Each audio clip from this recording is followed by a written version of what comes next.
My name is Sojas Wagle. I am a medical student at Harvard Medical School. I went to Brown University for my undergrad degree. I created my own major at the intersection of psychology and public health. I'm very passionate about psychiatry. I originally am from the South. I grew up in Northwest Arkansas, and in terms of tutoring, I came into it relatively early in high school. I had experience tutoring in ACT, SAT, even GRE. I feel like I had a knack for it and I found it very fun.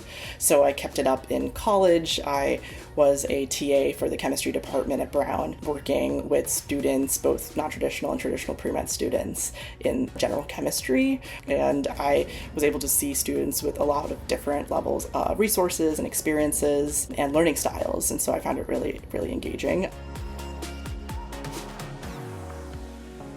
So for me, I really approach things in a way that is very personalized to the student. I really like to be collaborative about the way I create my the study plan for my students, how much emphasis that I give for particular concepts, or even how much emphasis I give in sessions with students on content review versus just like general kind of test-taking strategies going through a passage. And I'm very open-minded too, open to hearing what works for students, what's worked for them in the past, and adapting, and always open to learning new ways to approach things, being humble, and I try to be very, very individualized with how I allocate time between content review, between testing strategies, between practice test reviews.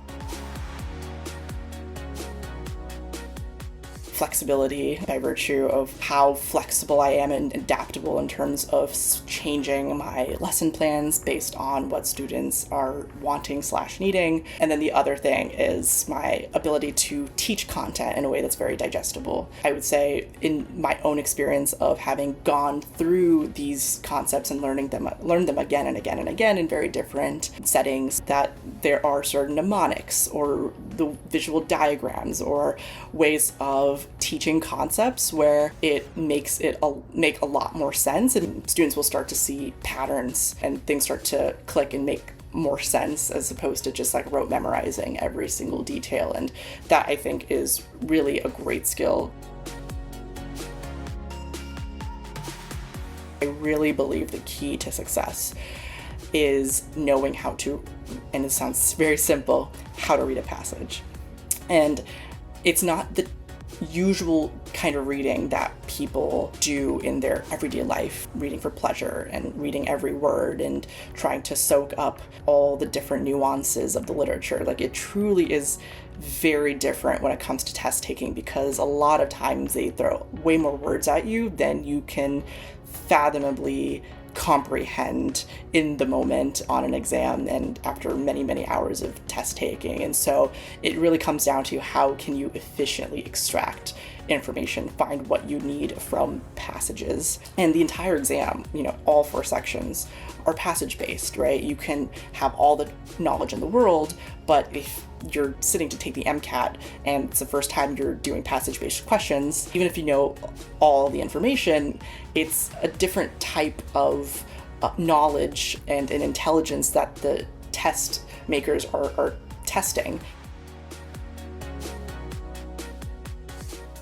This is something that really excites me because with every student I meet, they bring an energy, an excitement, a feeling of anticipation about becoming a physician, about becoming someone that helps others, which I find very honorable. And I always admire all of my students. When they bring that energy with them, I feel like it rejuvenates my own energy for being in medicine, and excited that these could be my future colleagues one day.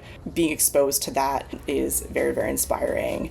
And I also know that for a lot of folks who want to go into a career that helps other people and they have a very clear mission statement and vision and values and goals in their mind already, a lot of times they get frustrated where, they feel like I'm not a good test taker and this MCAT is sort of standing in my way, and that's very frustrating when it's just this obstacle that prevents me from doing what I love and what helps other people. And so I love to kind of hold their hand and show them, hopefully, that, not only is this MCAT, not as overwhelming as you may think, that you may have actually everything you need with a little bit of help to conquer this hurdle, but that it may also not just be a hurdle. It could be an opportunity to become a better reader, a better learner, a better test taker. If you are taking the MCAT, I already see you as a future doctor, a future colleague of mine, and that the MCAT is truly a blip. It is a moment in time. There is a before and there is an after, and